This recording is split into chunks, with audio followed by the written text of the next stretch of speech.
champions du monde en titre vont défendre leur titre samedi. Ils ont réalisé un exploit en demi-finale en battant l'Afrique du Sud 20-7. Ils affronteront donc l'Australie en finale samedi. Et puis le basket, l'Asvel est tout près du titre. Victoire de Lyon-Villeurbanne sur Monaco 73-67 en match 2 de la finale de Jeep Elite. Il ne manque plus qu'une petite victoire aux Lyonnais jeudi pour être sacré. Voilà pour l'essentiel de l'actu sport. Excellente journée à vous. L'invité du jour. Il est 7h45, nous sommes tous donneurs, sauf si nous avons rédigé un document certifiant notre opposition au don. On va parler don d'organes ce matin parce que vendredi, c'est la journée nationale de réflexion sur le don d'organes et la greffe. Pour parler de cette thématique toujours importante, ce matin on reçoit Céline Planche-Bétoul. Bonjour. Bonjour. Vous êtes infirmière coordinatrice autour du don d'organes au centre hospitalier de Montluçon.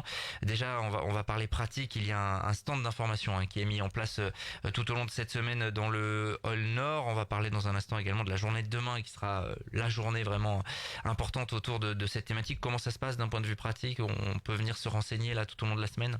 Oui, on peut venir. Donc on a installé un stand hier avec beaucoup d'affiches, de prospectus. Après, donc à part demain où on sera donc sur le stand toute la journée avec l'association des greffés 03, je reste disponible le reste des jours pour les personnes qui le veuillent, qui se renseignent auprès du standard. Donc il faut demander la coordination don d'organes, c'est ça? C'est ça. Et voilà, pour les gens qui auraient des questions, parce qu'il y a beaucoup de questions toujours autour de cette thématique, et c'est le but justement de cette journée nationale qui a lieu vendredi, et de cette présence de l'association Greffe 03 également demain, c'est d'informer, de sensibiliser. C'est ça, c'est informer et demander aux gens de se positionner beaucoup à la critique, par rapport à la loi qui a changé. Donc qui dit que maintenant, de son vivant, si on dit rien, on est consentant. Donc les gens ont l'impression que l'on prend automatiquement sans leur demander leur avis, ce qui n'est pas le cas. Donc ce qu'on demande aux gens, c'est de se positionner, le faire savoir surtout à ses proches, parce que c'est eux qu'on va questionner malheureusement de leur décès. Alors concrètement, donc oui, c'est la loi bioéthique finalement qui a modifié un petit peu la donne. Comment c'était avant et comment ça se passe maintenant en fait? C'est quoi la différence? Alors la loi n'a pas vraiment beaucoup changé, sauf qu'avant il valait mieux avoir une carte de donneur, ce qu'on disait dans ses papiers. Et voilà, c'était beaucoup plus facile. Maintenant, on demande aux gens de se positionner s'ils sont opposés au don. Donc la première chose officielle, c'est de s'enregistrer sur le registre national des refus, que ce soit par courrier ou par internet, ce qui est très facile. Et sinon d'avoir un papier libre sur eux, avec leurs coordonnées, leur date de naissance et donc comme quoi ils sont opposés au don. Ce papier donc soit sur eux, soit le remettre à un de leurs proches. Bien sûr. On pourra nous le remettre à ce moment-là.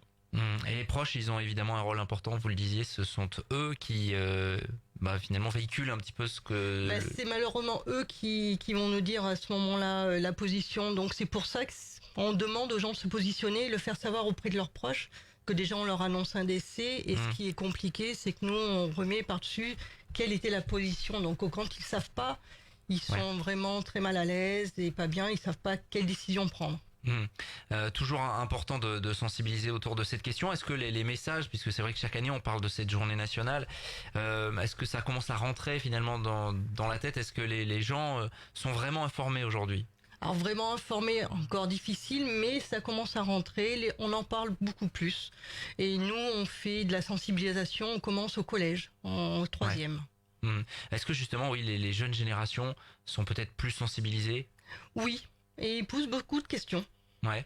C'est vrai que de ce côté-là, ils en posent beaucoup. Donc vous allez dans les établissements scolaires en fait tout au long de l'année? Tout au long de l'année, avec l'association, on essaye de tourner au maximum, surtout les collèges, pour sensibiliser le maximum de personnes. Bien sûr. L'association Greffe 03 donc qui sera présente demain au centre hospitalier, elle est un appui important parce que là on a du témoignage concret pour le coup. C'est ça. Donc nous on a notre côté on va dire médical et après il y a les personnes greffées qui eux disent merci aux gens qui ont accepté de leur donner, qui puissent donc revivre ou justement ne plus dépendre de machines comme je dis. Ouais, évidemment à chaque fois ces témoignages, j'imagine quand vous allez notamment dans les établissements scolaires, les témoignages des greffés, ça a toujours son effet. Ça a toujours son effet. Ouais. On avait reçu ici justement des personnes greffées avec souvent en plus des histoires de vie qui sont parfois dures à raconter, avec au final quelque chose d'heureux finalement. Ça touche forcément le grand public et ça amène à se poser la question finalement. Voilà. Parce que c'est vrai que nous, on a l'impression que des fois, on va dire, ouais, c'est théorique, elle nous parle de ça, mais c'est vrai que quand on amène du concret, c'est vrai que ça parle plus aux gens. Mhm. Alors concrètement, donc au centre hospitalier de Montluçon, comment ça se passe? Est-ce qu'il y a des prélèvements réguliers d'organes? Alors, les organes, malheureusement, réguliers, non, sont peu nombreux, parce que il faut savoir, il faut bien comprendre que pour prélever, il faut que la personne soit en mort encéphalique, c'est-à-dire destruction du cerveau. Donc, c'est des morts quand même quasiment rares. Hein. C'est malheureusement sur 600 000 décès, c'est 3600 décès par an mort encéphalique. Hein, donc, c'est vraiment des morts encore très très rares. Mais sinon, sur le centre hospitalier, ce qu'on peut faire, c'est donner ses cornets. Hein, sur cœur arrêté, ça, toute personne peut donner ses cornets à ce moment-là. Mhm. Donc le prélèvement d'organes, c'est quelque chose oui, d'assez rare finalement. Ouais. Ça se fait quand même ici à Montluçon? Alors on prélève, mais on ne greffe pas, parce que les greffes se font sur les grands hospitaliers, les grands CHU. Mhm. Mais c'est quoi? C'est quelques cas par an, j'imagine, à peine? Voilà, nous on en fait 1 à 2. Après, il y a des recensés, mais des fois, malheureusement, il y a des contre-indications. Donc après, c'est toute une étude de dossier. Ouais, bien sûr. Alors, en tout cas, il faut savoir que ça se fait. Évidemment, il y a toute une coordination qui se met en place avec les médecins, c'est ça? C'est ça. Donc nous, les patients sont détectés dans les services d'urgence, de réanimation et de neurologie. Et donc moi, après, on me fait appel à moi pour donc vérifier les dossiers, monter le dossier, donc vérifier les contre-indications. Donc, savoir la position du patient en questionnant le registre national des refus et les proches. Et après, donc c'est toute une batterie d'examens qu'on va faire pour évaluer les organes. Ouais, mais j'imagine que au bout, voilà, il y a quand même. Alors, évidemment, ce sont des conditions difficiles, mais il peut y avoir parfois une certaine satisfaction finalement de se dire, il y a une autre personne qui, grâce à ce don, va pouvoir revivre. Pour nous, c'est de la générosité, quoi. Donc on parle de mort, mais on parle aussi du but. L'objectif après, c'est de sauver des vies, de redonner de la vie, de la joie aux personnes et à leurs proches, quoi. L'aspect humain, vous, quand vous allez rencontrer les familles, j'imagine qu'il est très fort. Hein. Il est très fort à ce moment-là, ouais. Donc ça, c'est très dur. Il faut savoir se positionner et savoir aussi accepter toute réaction, parce que bon, voilà, donc c'est des situations très difficiles.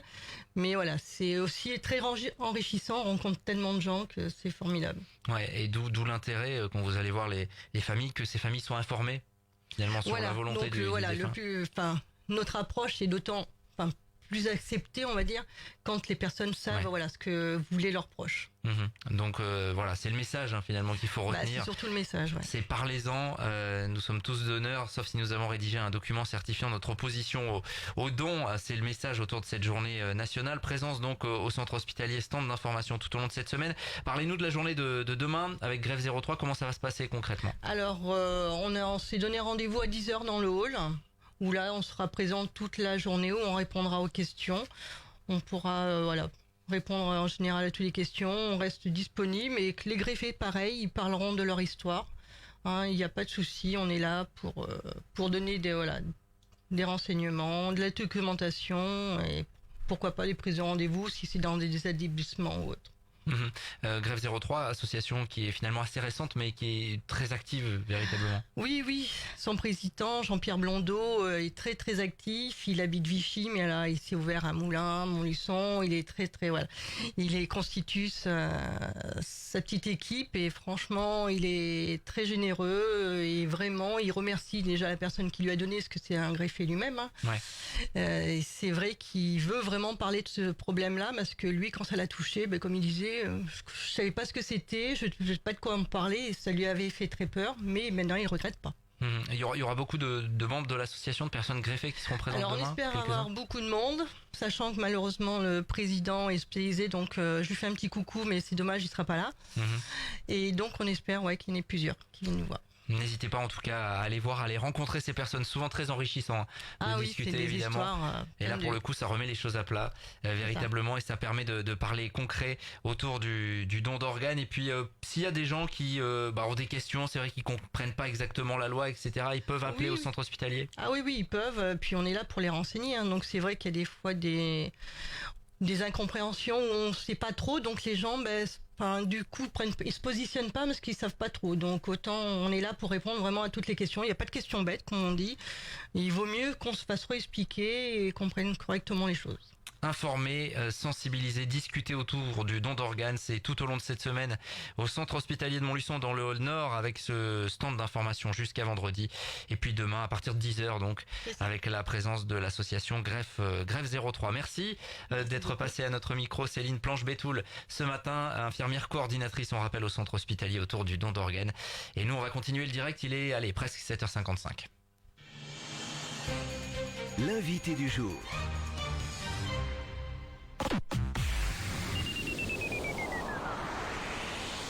Soyez les bienvenus à l'ère des vérités. À l'Orangerie, le restaurant traditionnel, vous découvrirez une carte savoureuse servie dans un cadre féerique.